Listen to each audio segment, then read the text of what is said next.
Good evening, everyone, and thank you for joining the Emergency Services Foundation Workplace Health and Safety Month event to discuss psychologically preparing for challenging times. Now, the first thing I'm going to ask everybody to do is to put themselves on mute, please, because I can hear things going on in the background. And haven't we had challenging times? What is it for Melbourne today? Day 259 of lockdown, but the end is definitely in sight now. Now, we specifically chose this time slot so that volunteers could more easily join the conversation. So it's great to see we've got so many volunteers with us. I forgot to introduce myself, although the name is there. I'm Susan from the Emergency Services Foundation. And I'm speaking with you from Boon Wurrung land on the Mornington Peninsula. And I'd like to acknowledge them as the traditional owners of the beautiful lands and waterways I can see outside my window, and pay my respects to all First Nation elders past and present. So tonight we're going to begin with a panel discussion where I will ask questions of 5 fabulous guests. You can post questions in the chat feature, and I'll do my best to include them in the conversation as well. After that, our backroom Wonder Women will push you automatically in the nicest possible way to a discussion room where you'll be met by a facilitator to continue the conversation on this important topic. More on that later. So now what we're suggesting is you move your view to speaker view so that you get the best view. We ask you to mute, please, unless you're one of the panelists that I call in. And if you need technical support, you can go to the chat, and where it says everyone, just click on that and you'll see tech support, and you can put a message in there. So I'm going to start introducing our panel. And the first person is somebody who really needs no introduction at all, very close to home, and that's Andrew Crisp, our Emergency Management Commissioner. Thanks for joining us, Andrew. My pleasure. Good to join you all. And I know that life's been very hectic for you, and this topic I'm sure will resonate. The next person on our panel is Associate Professor Jennifer Wilde, and Jennifer's coming to us from the UK, where she's a Senior Research Fellow at Oxford University.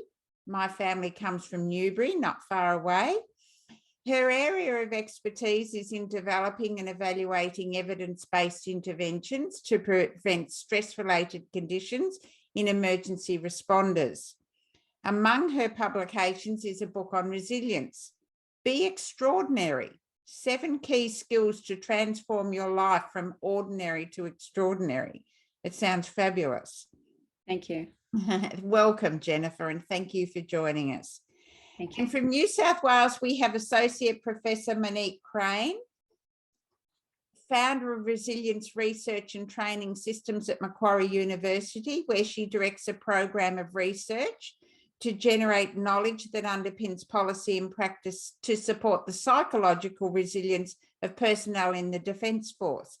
And of course, we always get compared to the Defence Force, so we thought that that was very relevant. Denise Muldeck from New South Wales also is a postdoctoral research fellow at the Black Dog Institute with the Workplace Mental Health team, where there's lots of research happening that can be applied to emergency service workers. And Elizabeth Granger, a former lawyer and now mindfulness teacher. She's the Managing Director of Open Ground for Organisations, a company that promotes the practice of mindfulness as a transformational process. So poor Elizabeth had her stress levels heightened tonight because we couldn't get her background working. So thank you all for joining us. Now, Andrew, I'm going to ask you to unmute yourself, and I'm going to start with you to set the scene, please. When we think of preparedness in the emergency services, what does that mean for you? Traditionally, what does it mean? Yeah, it's a good question, Susan, and we're going through that at this very moment when we talk about the upcoming high risk weather season. So generally what it means is that we talk about our physical infrastructure. So, have we got our incident control centres and region and state established? Have we got the tech to support those control centres? We do talk about safety, we, again, particularly in terms of the sort of the fire environment and, the risk from trees, et cetera, et cetera. But it's only been in more recent times that, we talk more about, and as we have done over the last 12, 18 months, more so because of COVID, about the psychological impact on people working in emergency services. The fact that, unlike anything that we've all experienced, that it's not just the professional impact on people, but the personal impact. And then you combine that with a number of people I know working in our sector. So it's often the case, when I was thinking about this evening, it sort of made me think about, yeah, look, we will say to people, are you ready for the season? Be prepared to put up your hand if you're not traveling all that well. But for me, it's about, I'm not saying you need to sort of systematize everything, but how do we get a bit more process around what we do in terms of psychologically preparing people? And we've just sent people over, not from Victoria, but from other jurisdictions over to Canada. And again, it was very quick turnaround, people, off you go. But I just think, as I said, just picking up on tonight's session, it's about what more can we do to sort of formalise, systematise the psychological preparedness of our people, not just in relation to a high risk weather season, but as we talk about moving more into sort of 365-day preparedness and assurance. And I mean, it is 365 days now, isn't it? I mean, we had an earthquake a few weeks ago. We've had floods. We've had so many things. So do you think we can do better, can't we? Yeah, that's definitely the case. And there's a bit of a Dorothy Dixon, really, isn't it, Susan? That it is, we need something. I'm setting you right up. We need something like an Emergency Services Foundation to to coordinate across our sector and to engage internationally and nationally about, what more can we do? What can we learn from each other? Even within Victoria, I don't think we optimise those opportunities. So, yeah, we can definitely do more. And events, again, like tonight are evidence of that, but we need to continue to do that. And I know you're interested in hearing what speakers are saying tonight, so that's great. What about you yourself personally? What do you do to psychologically prepare yourself for challenging times? Yeah, again, a really good question. For me, it's my physical health that sort of generally gets me through. I like the gym, I like to sweat, but during COVID, I haven't been able to do that. And my work requirements are, like a lot of people, have basically been sort of 7 days a week, week after week, month after month. So I know I'm not as fit as I would be, and not coping as well as I could and I should. But for me also, I'm not afraid to put up my hand if I'm not traveling all that well, because I think I recognize and identify when I'm not traveling all that well. But I'll see a counsellor, I'll see a psychologist just to test me in relation to that. And for me, it goes back very early days in my career with Victoria Police, which I was doing for 40 years before I came into this role 3 years ago. And I was a hostage negotiator. And I remember I negotiated with someone at a scene one night who ended up shooting themselves in front of me, and they died. And we had psychologists that come out on all our jobs. So I had a conversation then. But then what happened, I didn't follow up. I went to the coroner's court to give evidence, and I basically broke down in the witness box. The psychologist was there, was saying, why didn't you come to me? Because I hadn't followed up with you. So, very early in my careers, that was a salient lesson in relation to, don't be afraid to put up your hand. So what are your signs that you're wobbly? I become emotional. It doesn't take much for me to sort of tear up. And again, I'll say that over the last couple of years, because for us, when it comes to fires, sort of we're coming up to an anniversary date. 21st of November 2019 was the Code Red Day, which was really the start of our 2019-20 fires. So I think in terms of my behaviour, that doesn't really change all that much. I don't think anyone's ever seen a cranky side of me. I don't think I lose my cool, but I know I get more emotional. If I'm starting to get more upset about something, then that's one of my signs. So you talked about being in the witness box early in your career, but do you think with maturity and experience, Is it something you've learned along the way, how important it is to look after yourself? Yeah, definitely. Yeah, fortunate to learn early days in my policing career, but definitely probably the last 10 or 15 years where, I've been in, I guess, senior executive roles, and I've been under a lot of pressure at various times, even thinking back 12 months ago.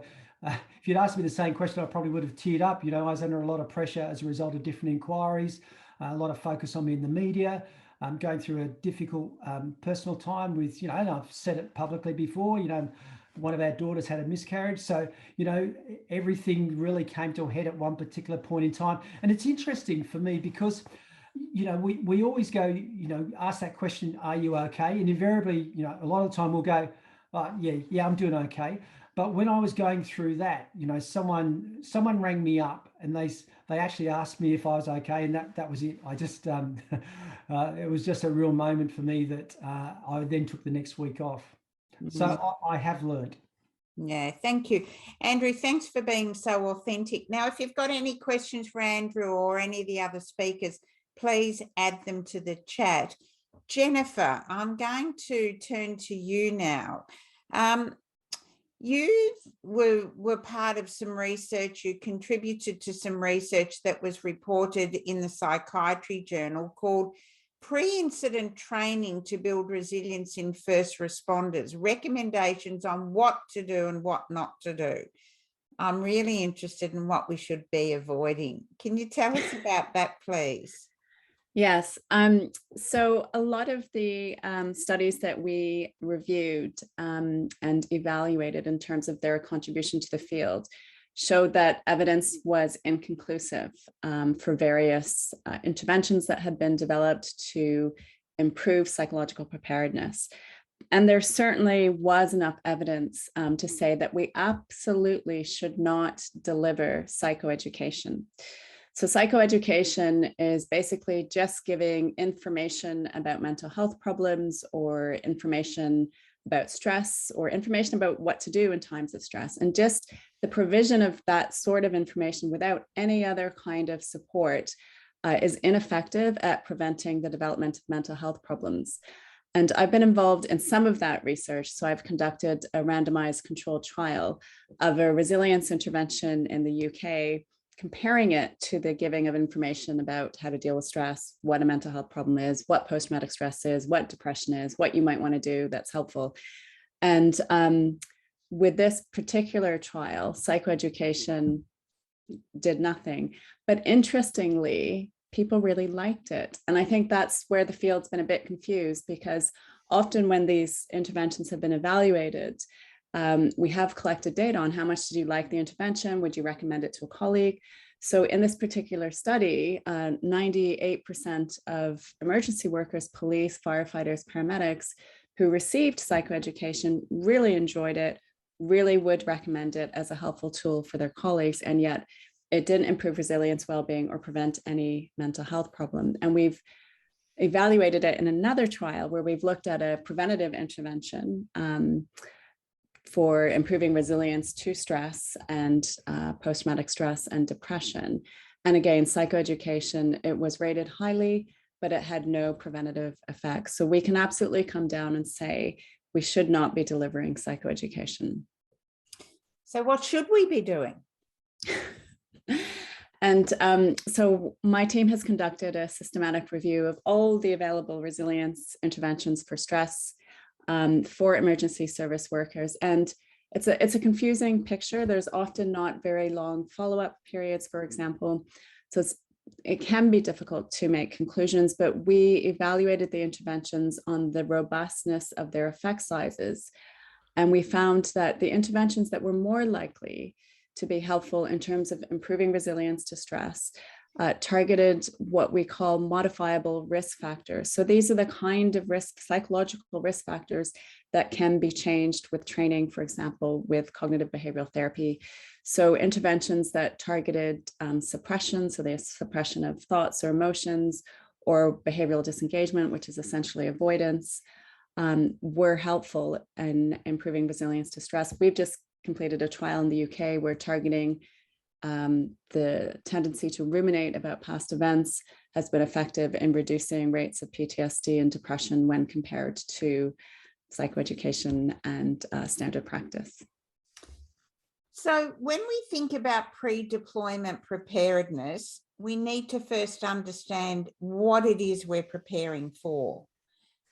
What do you think needs to be considered when we design programs or services to support our emergency service and management people to build resilience before they turn out? I think it's very important to include the voices of our emergency service workers. So what are they looking for specifically, but also to include and refer to the evidence.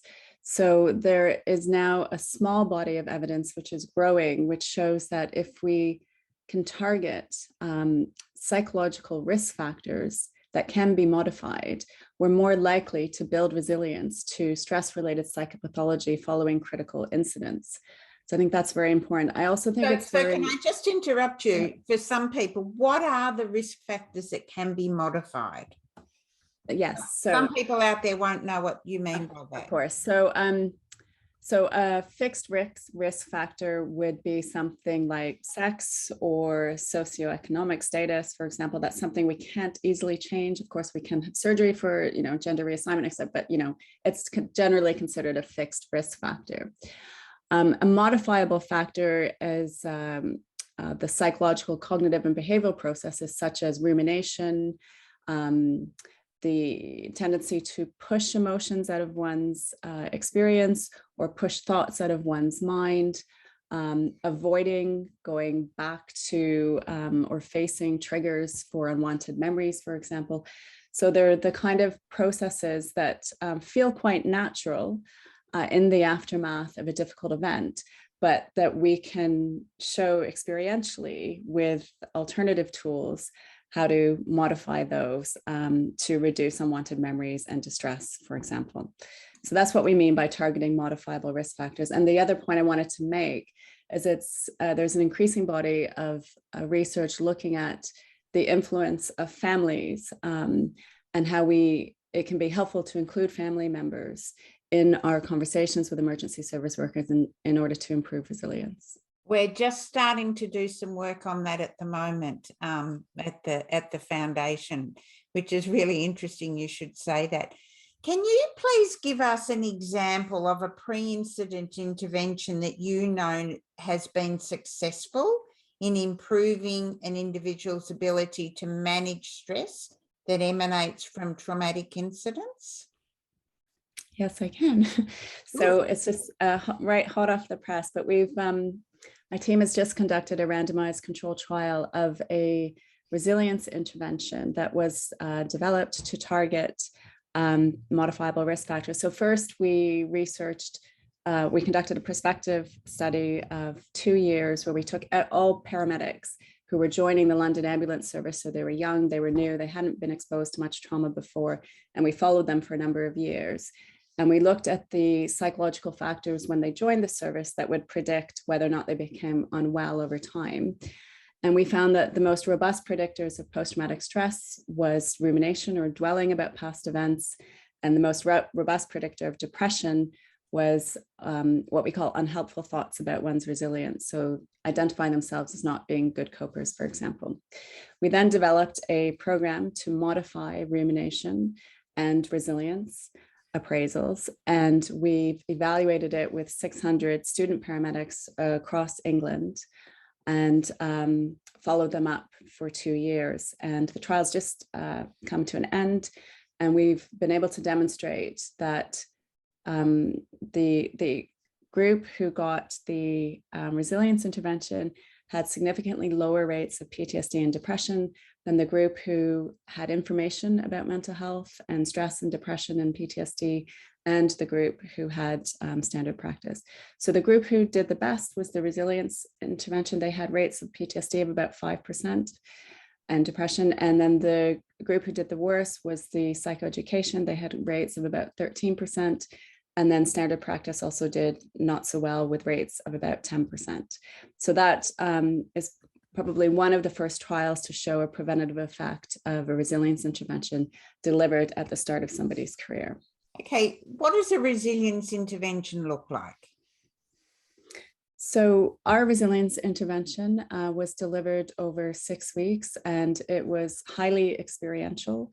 So it taught our student paramedics information about how to break the link between the present and the past when dealing with an unwanted memory, for example, how to recognize triggers for rumination, how to disengage from rumination, and how to think differently about one's resilience. So this was done online. They had access to a well-being coach. I would say the majority didn't necessarily take up the well-being coach, but they definitely had access to it.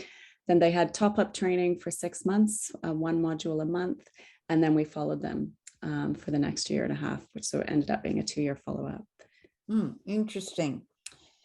Now, are there any tips you'd like to leave with people in terms of their own psychological preparedness as emergency responders? For example, I've read about the acronym AIME, AIME, anticipate, identify, manage, and engage. Have you heard of that? I haven't heard of AIME. Okay, so have you got any tips that you would like to leave with people in terms of their own preparedness? What can they do? Yeah, I think in terms of preparing, I think first accepting that it's okay if things are, to anticipate that we want to reduce stigma ultimately, right? So not to give yourself a hard time if you are having a hard time, and being able to remember that other emergency service workers, Andrew Christ, for example, is very open about what's helpful for him. So it's okay to reach out for help. So just being able to accept that, but also identifying that, the tendency, for example, to overthink the past might be an unhelpful strategy in the aftermath of a difficult event. And if you notice that's happening, first try to disengage from that process by refocusing all of your attention into the task at hand, if possible. Doing something active, exercise. There's quite a robust literature on exercise and how exercise keeps emergency service workers well. That's one of the interventions that came out quite strongly in our systematic review. And so I think disengaging from the rumination and just knowing that it's okay to reach out for help, I think is going to be quite helpful. But looking after your well-being, that has to be the priority. So using the, if you do spot that you're dwelling about the past, using that as a cue to either reach out for help, for example, or to refocus your attention into the task at hand, and that might be helpful. That's fantastic, Jennifer. Thank you. I'm going to leave it there, and I'm going to move on to Monique now, please. Now, some of you will have noticed that Andrew's been answering your questions in the chat, and that there'll no doubt be questions for you, Jennifer. Irina's asked about a link to some of the research. I can tell you, Irina, that Sarah will do a knowledge digest on this topic, and we will get all that to you that way. Now, Monique, based on your hello and welcome. Hi. Based on your research, what are the key demands and resources that predict mental ill health or resilience post-deployment? So we've heard what Jennifer says. What have you found in your work? Right, yeah. So one of the things that we've done recently is a domain analysis. Excuse me, Monique, somebody hasn't got their mic muted and we're hearing some voices. Sorry, go on. Hopefully that's better.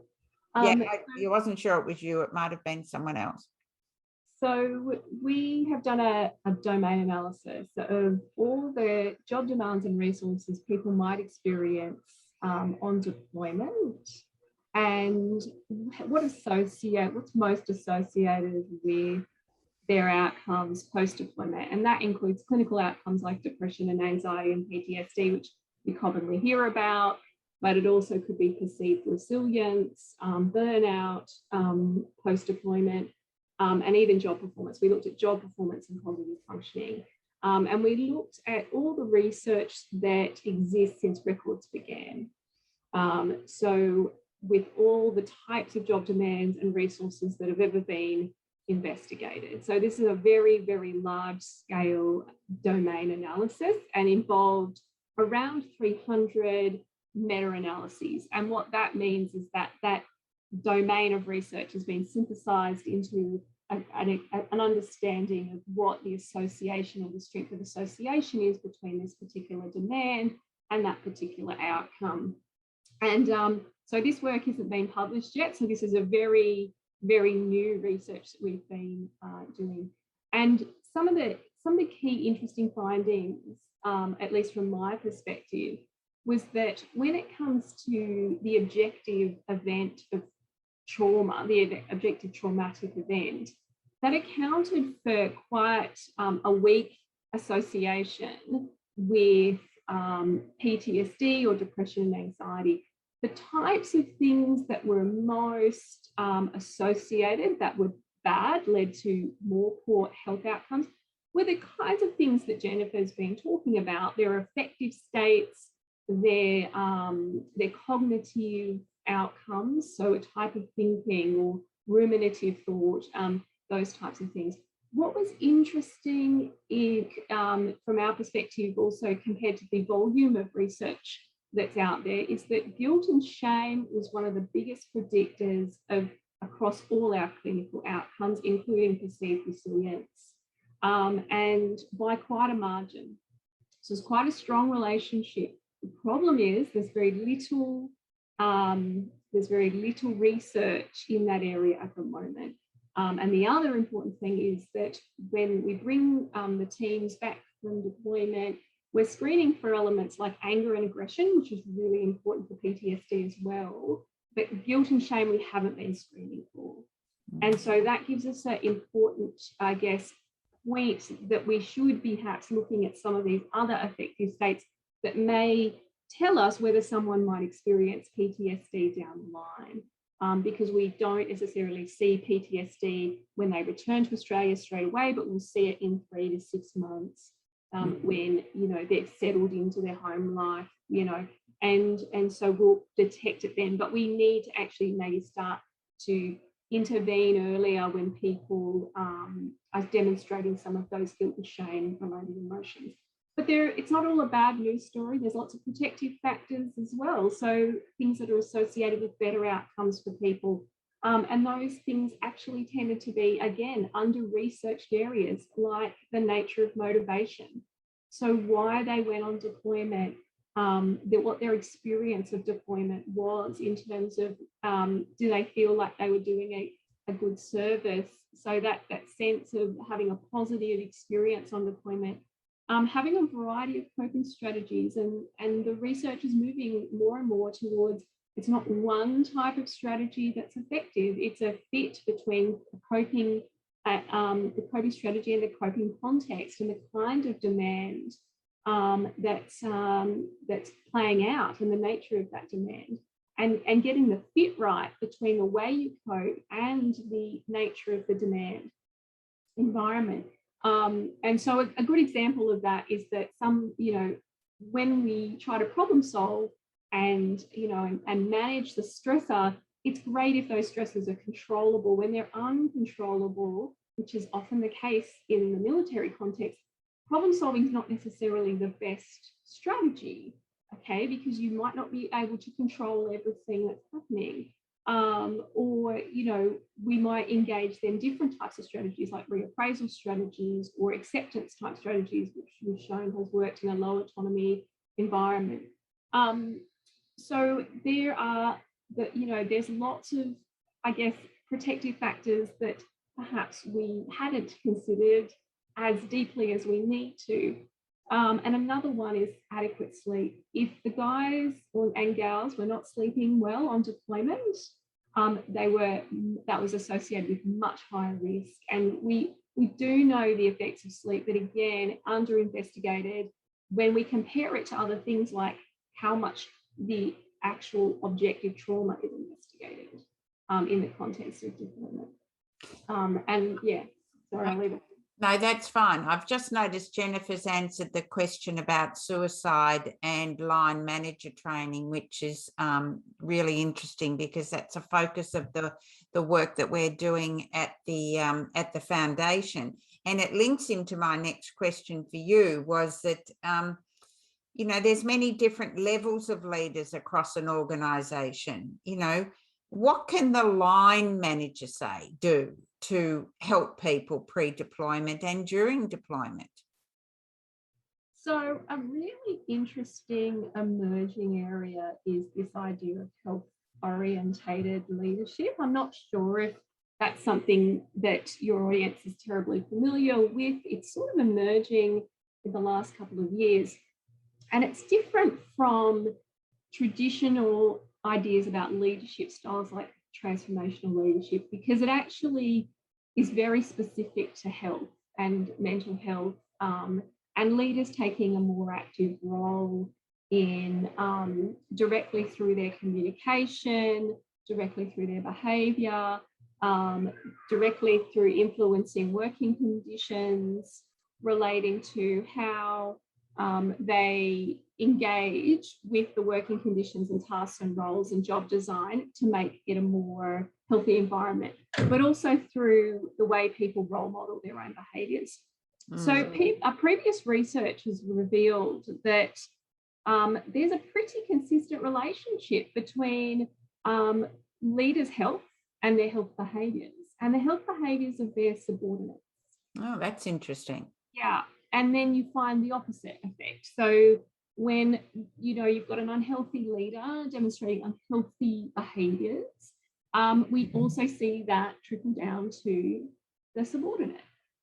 And so we think that's sort of a modelling process, right? And I mean, you probably all received the 2 a.m. email from a leader, and especially if you're new to the organisation, that can really socialise people into a quite unhealthy way of working. Yeah. So we need to think critically about the way we model those behaviours. Yeah. In the research that we've been doing with the Defence Force, we're really taking that into our hands and trying to control it a lot more, rather than leaving it up to the leaders to decide how they're going to display behaviour, role model, and that type of thing. We're really trying to engage leaders in this process. And in particular, we're having them start conversations around health and recovery.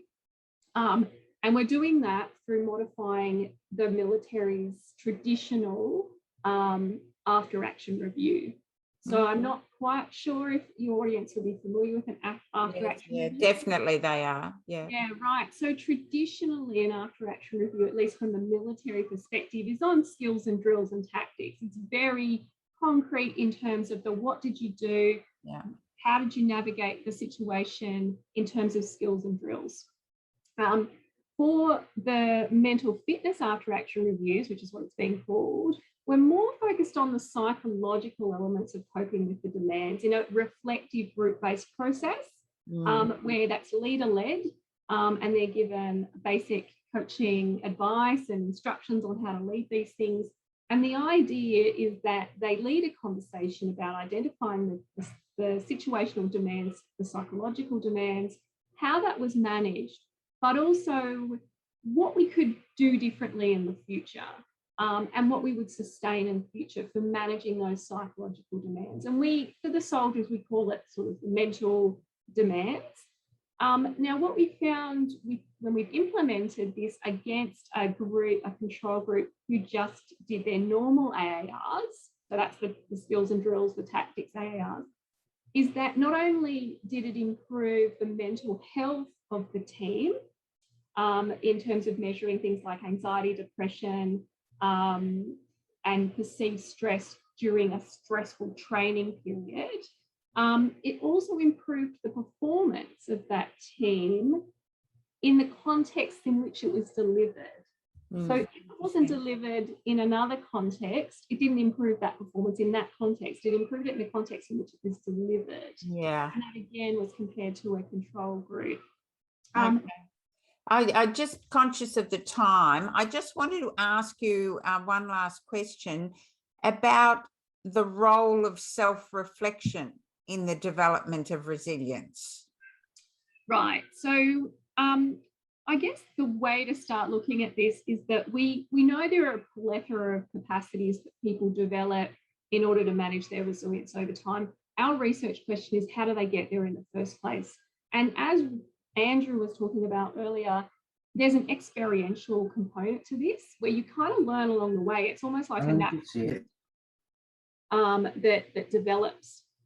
And so we think most people do this spontaneously. They actually reflect on their experiences spontaneously in a sort of semi-structured, unstructured way that enables the evolution of coping capacities over time.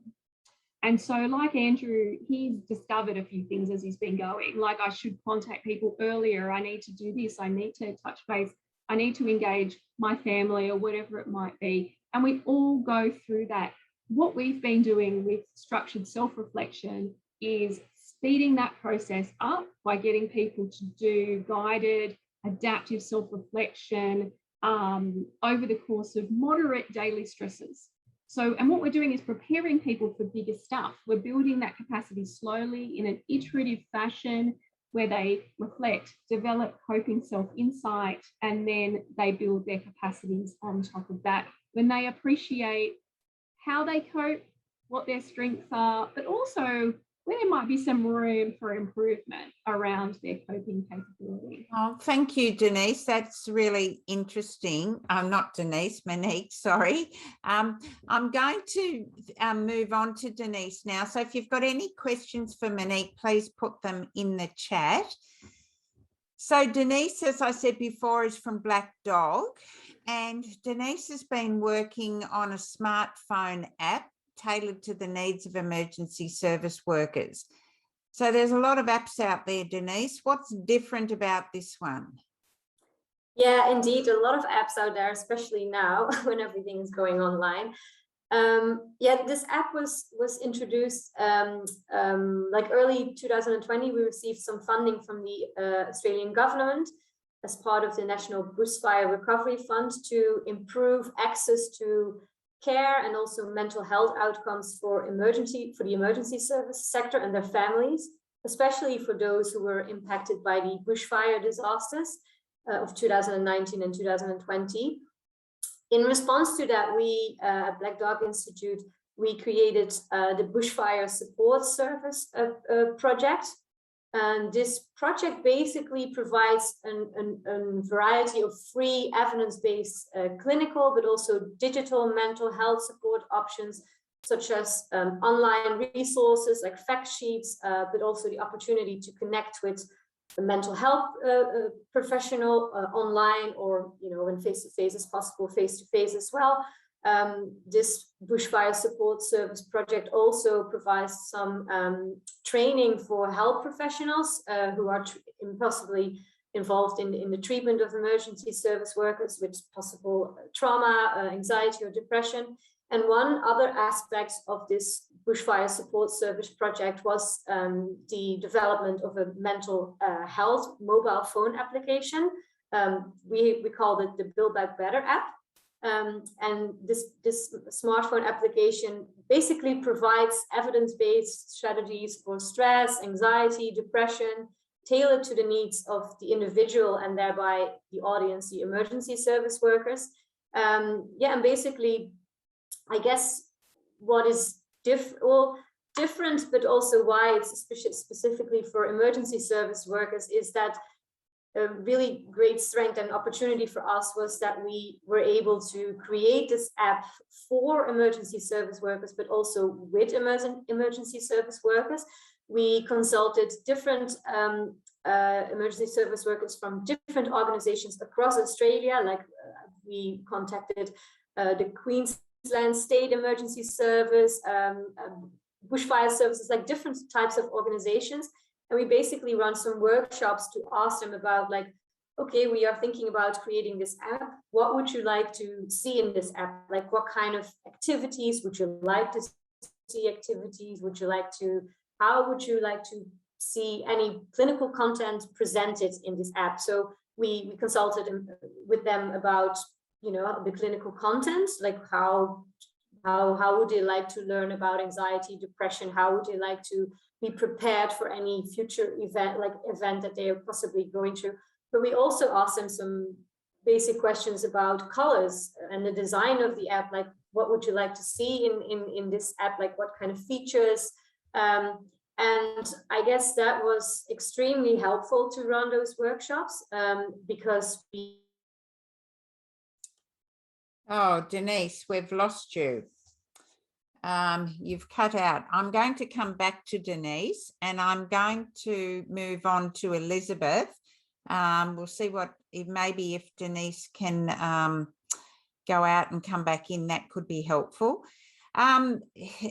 Denise was talking about the app. You're going to speak to us, Elizabeth, about mindfulness as a strategy. So first of all, what is mindfulness? Yeah, that's such a good question, Susan, and there's so many different understandings. And I should say this is both, we describe it as a formal practice, so something you can specifically train, a capacity, a skill you can deliberately train, but it also more in service of actually how you can be more mindful in life more generally. And a really helpful introductory kind of working definition, so not intended to be exhaustive, but it talks about how it's a training in awareness, and it's the awareness that arises out of paying attention in particular ways. And the first is that we're paying attention on purpose. So it's our intention to pay attention. So it's really highlights, it increases focus, and we're deliberately paying attention. But the second point is really important because it's where we direct our attention, which is to this present moment. And that's quite challenging for human beings because we have a mind that gallops to the future, anticipating the to-do list, planning, or, as some of the speakers have already said, does the rumination thing. And there's real, as some of them already spoken about, there's real, that can be a risk factor.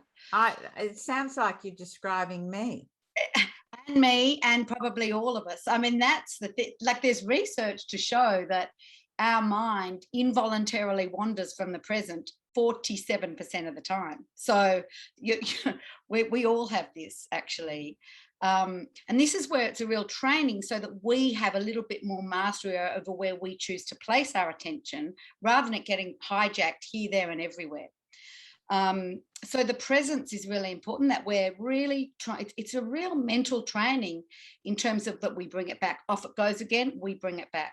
You can imagine, we can talk a little bit later about how that can be really helpful in stressful situations. And then the third component is really about the quality of attention, and it's how we pay attention on purpose, present moment, but non-judgmentally. And this is even more difficult because as human beings, we are hardwired.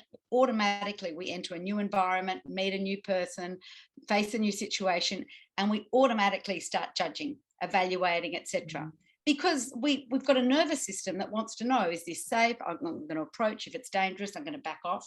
So it's not that judgments won't arise, but often our judgments, particularly in the face of unpleasant experience, it actually activates our fight, flight, and sometimes freeze response, because that's so automatic. Yeah. So it just kicks in straight away in the face of stressful experience. So what we're doing in the practice is we might notice the judgments that arise, but don't get completely swept up with them. And can we be curious about what's arising? And the curiosity is incredibly helpful, because as soon as you're curious about something, it helps open your mind. It actually helps you lean in. And if you're interested, if you think curiosity is almost like interest, if you're interested, you become more engaged. And of course, that is an antidote to that fight, flight, and freeze, which is all about getting rid of something. So it helps actually with the presence in the face of stressful circumstances. So how could mindfulness contribute to psychological preparedness for emergency service and management people? Yeah, that's such a great question. And I think there's so many answers. And one thing I'll say at the outset actually is that listening to everyone, and from what I know, it's stressful, right? And we all have an emphasis, you know, if you're going to go and do something physically stressful, you train, you get fit, you look after your body because you know it's going to be demanding.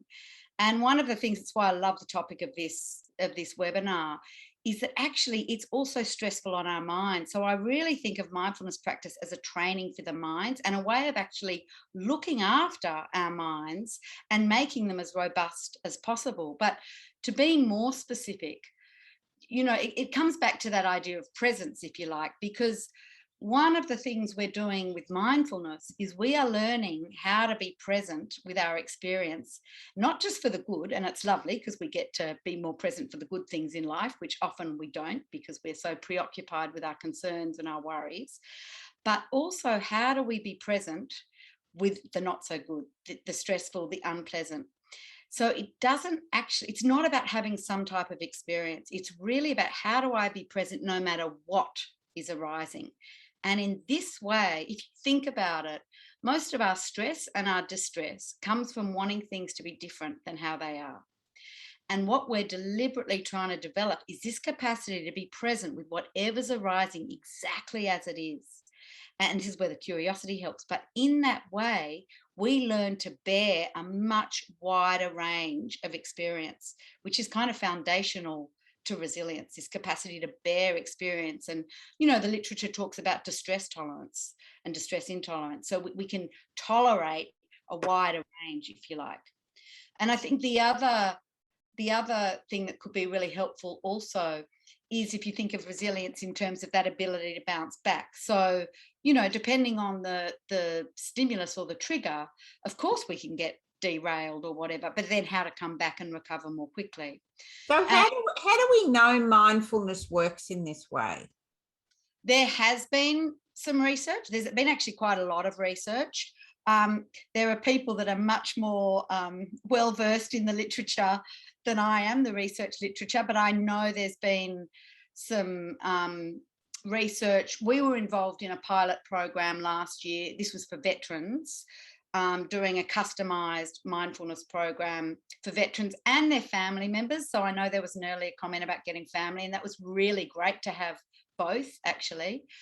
And we did have independent research which showed significant reduction in PTSD symptoms, reduced anger reactivity, psychological distress. I mean, in psychological distress, if I get it right, 82% at the beginning of the program, 82% were at a severe risk of mental health. I think that's right, of severe risk of poor mental health. And at the end, it was 9%. So that was pretty good. I should say for the researchers that this was not a randomized controlled trial. We didn't have the funding for that. So, but it was an independent researcher using standardized research measures. There were also increases in mindfulness. There were research measures that measure that.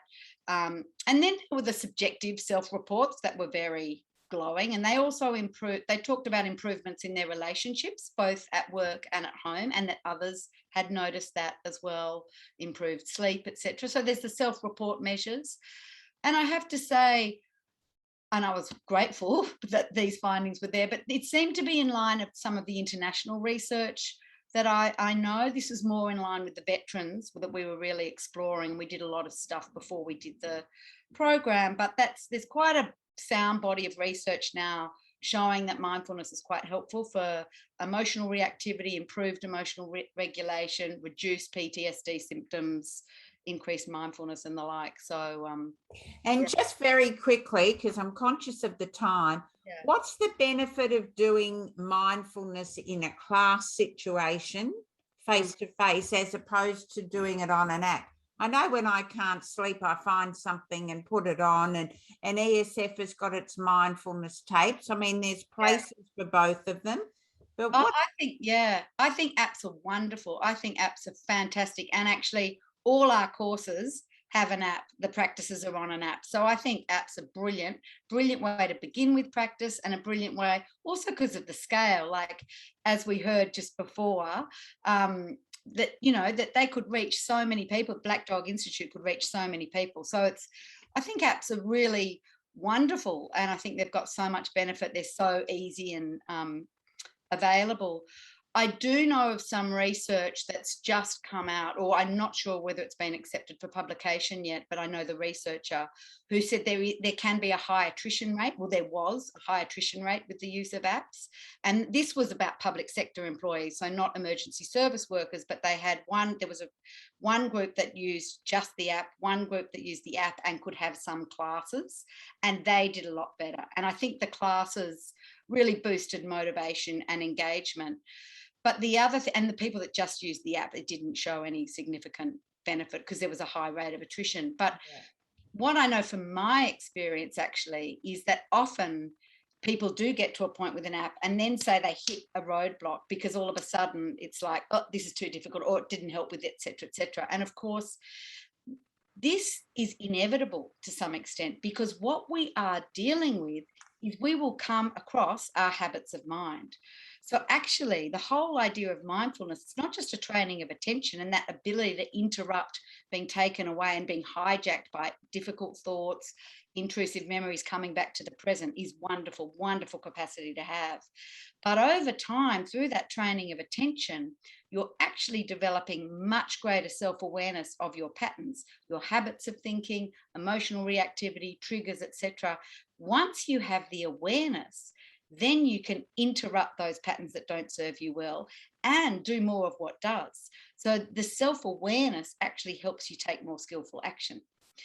And and I think that you come up against your habits, and with a teacher, at least you can actually then work through. Follow through. That makes sense. Yeah. Right. And also with trauma, if there's challenges and there's trauma, that needs very careful holding and attending to. Yeah. Okay, look, I'm going to have to leave it there, Elizabeth, because I know people want to speak. I've noticed there's been a lot of comments about leadership in the chat, and I will say that one of the strategic focus areas for the Emergency Services Foundation is what we're calling strong leadership. And I'm not talking, muscles. I'm talking about being able to lead for mentally healthy workplaces. Some of you will know that we've been doing a trial called Leading for Better Mental Health. We're just about to start another program with people at Delp down in Gippsland working on that. And we see this as a program that can be applied to team leaders, whether they're volunteer or paid, right across the sector. It's absolutely groundbreaking. People across Australia are looking at it. The Australian Institute of Police Management are looking at it with us. So we are really starting to do a lot of work in that area. So watch this space. Just quickly, Denise, one last question if you're there, please, if you've managed to come back. Yes, I'm here. Oh, sorry great. about that. I'm sorry, but we're going to have to be quite quick. Yeah, no, that's all right. I don't know what happened there. Yeah. So what do people actually learn through the app, that they can apply to real life situations that you've developed? Yeah, so actually in the app, different types of evidence-based strategies to learn how to cope with anxiety, depression, or different mental health issues are basically combined in this app. So indeed, there is a bit of mindfulness. People can listen to the meditation track. They have some exercises how to, when they feel like their breathing is more heavily because of stress, or they have some breathing exercises.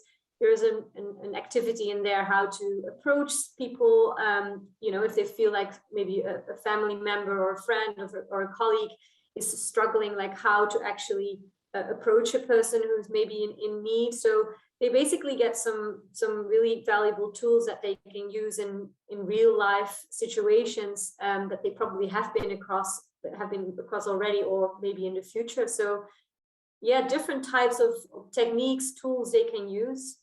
Can you please put in the chat what the name of the app is and Yes. where people can get it? That's a question. Look, I'm going to say thank you to our panel for some tremendous insight on this topic, bringing in so many different perspectives to the conversation. Now it's time for everybody to join with a small group of people to have a discussion. So you're going to be all mixed up. It's lucky dip. You might get one of the panelists as your facilitator, or you might get someone else. We've got someone from WorkSafe, we've got some CFA volunteers, we've got some wellbeing managers, a whole mixture of people, some ESF board members even. So it's a great opportunity to speak with people from different agencies. So we know that emergency service work is inherently high risk. We never know what lies ahead from one day to the next, what the page is going to tell us. That can't change. That's going to keep going on and on. But what can change is how we approach that work. And with summer not far away, Australians are naturally thinking of bushfire, and agencies are starting to prepare for responding to such events.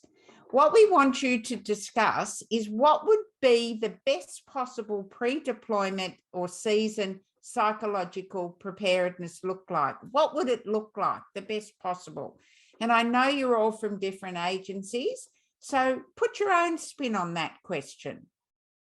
Each room will have a facilitator who's going to introduce themselves and lead the conversation for about 25 minutes or 20 minutes to gather your ideas. Facilitators, you've all been given a Menti link already to pull up on your phone to record some high-level points. Don't forget to put your room number at the front end. It's only the facilitators doing this, so don't stress if you don't know what I'm talking about. So you're soon going to be pushed to your discussion room where you'll all you need to do is unmute to be part of the conversation. When it's time to come back, by absolute magic, you're all going to be pushed back again. You don't have to do a thing. Easy peasy. So off you go, have fun, and I'll see you back here in about 20 minutes, a little bit over 20 minutes. So enjoy your conversation with your facilitators. Just sit there. It's all going to happen. Don't stress. So they're just reminding everybody to go to speaker view again, please, if you haven't already one. Everyone's back in the room. So hello again, and I hope you enjoyed that. I was a secret squirrel in the back of some of the rooms, so I heard a few things. And what was absolutely amazing in that I saw a woman that I taught with at Elwood High many, many years ago, Di Mainwaring. You may not recognise me, but I was there with you. Anyway, so what I want to do is just, we'll flick through the Menti now, Olivia, please. So some of those answers start scrolling through for people to see as we're talking. And I wanted to bring in Jennifer Wilde, please, just for, again, if we can. Jennifer, that must have been a unique experience for you. You're over in England, you're speaking to a group of people here in Australia. What did your group come up with?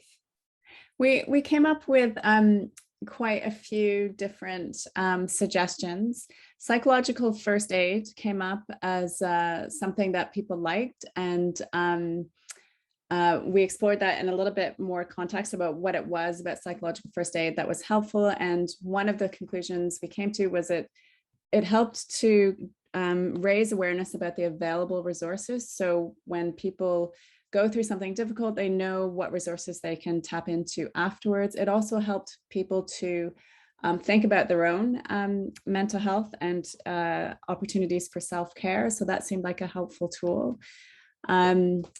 We also talked about reducing stigma beforehand, if possible. And then finally, one of the final suggestions was really, in terms of psychological preparedness, identifying and discovering your own triggers for stress and distress, and intervening with self-care at the level of triggers rather than when something's become really quite difficult. So we want to actually intervene quite early on. So for example, poor sleep might be a trigger or a warning sign that actually I'm not going to be dealing with something very well if I haven't slept well, or it's been a few days now. It's one of my warning signs. Things are spiraling into areas of distress.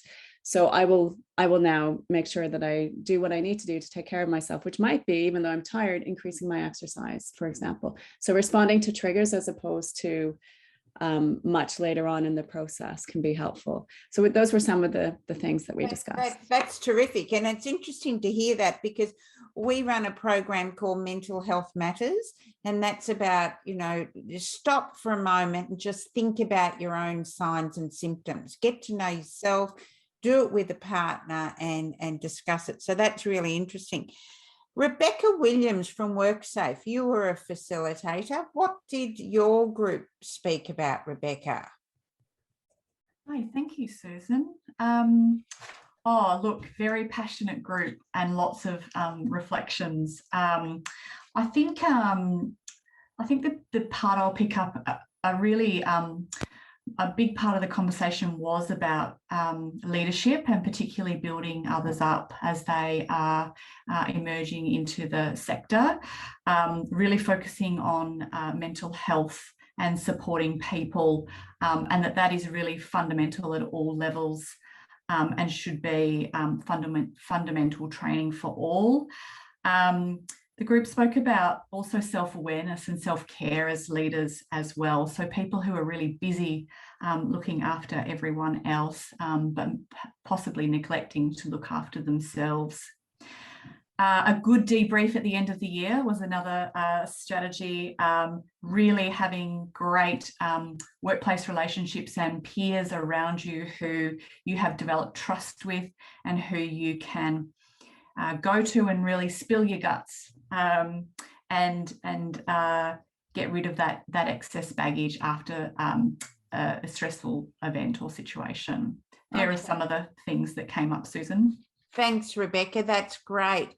What about Suzanne Leckie from CFA? What did your group highlight, Suzanne? I was fortunate to be with a couple of volunteers who were also training to be peer supporters. So really kind of on board with this conversation. So we talked a lot about the importance of relationships when you have trust in each other, when you know each other well. That's protective to start with, but also you're more able to pick up when an early intervention, when problems start to arise, if you have that knowledge of each other. We touched a little bit on the rumination element, talking about how you have to really have the right mindset, be prepared pre-deployment with the right mindset, where you won't take on guilt or blame or focus on the things you weren't able to do in that deployment, but you stay focused on what you did achieve, because it can be easy to kind of lapse into that more negative view of what just happened.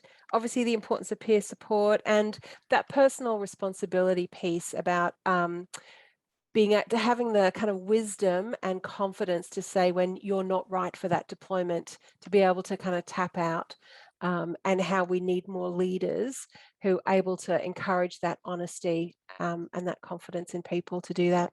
That's so important. Thank you.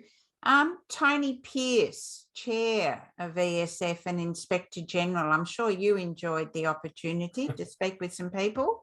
Yeah, absolutely, Susan. Thank you. And yeah, great. Again, a great group, like others have said. And it's actually the thing I'll say from the outset is it's amazing how so much of our discussion just validated everything that we've discovered in the Mental Health Matters program, Susan. It's just incredible. The issue of training and awareness of mental health and well-being was raised, but also the need to make sure that recognise one size doesn't fit all. For paid staff to be able to be rostered for long days of doing training is fantastic, but volunteers, they have to find the time in their own time to do it. So therefore, you've got to try and find the right equilibrium to make sure that everybody gets the level of awareness and training they need. Development of précis and a skills tools box, if you like, of the sorts of things that you can do to help yourself and to help others. So as people are aware of those and they're able to draw upon them, and that can be part of the training. We then got into the discussion that's just been had about culture and leadership, and the culture part was there was a recognition that culture is often driven by leaders, but ownership of the mental health and well-being issue is actually everybody's. It's not just a formal leadership responsibility. And whilst it might be that formal leaders help enhance the culture by being supportive and encouraging, etc., every individual also has to take some ownership of it and actually be a leader in their own right. So that was pretty well a summary of our discussion, Susan. And fantastic, Tony. Thank you. Now let's hear from a couple of volunteers. Faye Bendrups, what did your group discuss? Oh, thanks, Susan. We had a very vigorous discussion. I think one of the things that really came out was, unlike the military, and a lot of the research has been done, of course, on deployments with military bodies, they already have something in common. They're already trained the same way. They already may know each other, et cetera, et cetera. But in our emergency services, the deployments are very ad hoc. Suddenly you end up with a whole range of different people, different skills from different agencies, none of whom necessarily have worked together before. So one of the things that really makes a difference is establishing relationships, number one, and networking, and building trust between the people who go away on these deployments. But you have to do it really, really quickly, because you suddenly are thrust into what is essentially a small community been put together just for the purpose of that event, but you don't know each other, you haven't worked the same way before. And one of the failings beforehand that people identify is the failure of communications, that either are not standardized, or the different agencies do things different ways, or the expectations are not spelled out, or you're told you're doing one thing but you get there and you're told to do another. There's a whole lot of other things where in the emergency sector you have to be a lot more adaptable and be able to improvise. And those are the kinds of things that we don't necessarily train our people to be ready for, or how to be good at improvisation, for example. Some people naturally will work well by being spontaneous and being able to switch their thinking, but not everybody can do that. And there's not a lot of time to change your thinking. So the relationships came up as a really critical factor. The other thing was about the experience of people when they have been deployed. Is how do we know what people's experience was? Because after action reviews look at a slightly higher level than what was experienced on the ground. And the people on the ground doing the tasks are not the people who attend the after action reviews. There's often things that are reported up through line managers or area managers and so forth. And that's the person that goes to the after action review, at which they cannot answer questions or elaborate about what went on, because they're reporting something that was fed to them in maybe a written report, but they weren't the person who experienced it. No, that's a really, really important point, Faye. Thank you. I'm going to ask Cliff now. Cliff Overton, you're a facilitator. What did your group focus on? You're on mute, Cliff. That's embarrassing. Thank you, Susan. Look, if I could have chosen my group, these are the people I would have chosen. We had a fantastic conversation, and thank you to you all. Some great common themes.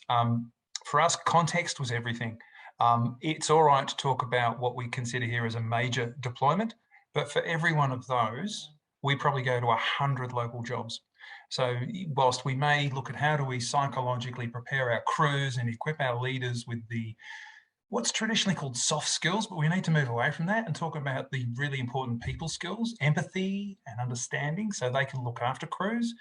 We'll also apply on those daily shed fires and those daily MVAs and those daily flood responses that occur in our local area. It's just as important. Yeah. We spoke about the role of prevention, and we all, we think about the old PPRR model that applied in the services. Okay, the work we do in prevention and preparedness psychologically for these events we may be exposed to is going to stand us in such good stead when we come to how we recover after. Yeah, absolutely. And that's so important.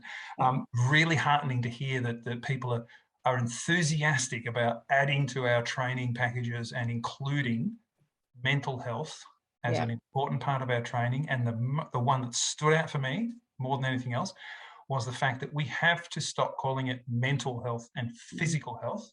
And it has to be a holistic approach to the health of our people when they respond. It's a holistic approach, being match fit to respond. Yeah, that's fantastic, Cliff. Thank you. I'm going to move on just very quickly. Rob Waters, one quick statement from your group, please. What was the standout from you?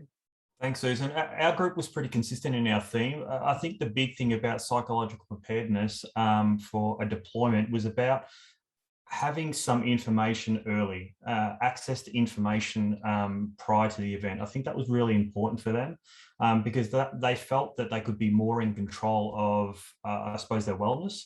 I think that was a really good discussion. The other thing was about the communication aspect, being prepared, not just in the event, but being prepared throughout the event as well. Okay. So that they're able to communicate back to their families. I think that was a really important statement. So important. Rob's one of our Leading for Better Mental Health participants. So thank you, Rob. Last comment, I'll go to Nicole Sadler. Please. Nicole's from Phoenix, Australia, and she's on our ESF board. So you've got the final say. Oh, I know, no pressure there, Susan, but thank you. Probably just an observation across the event.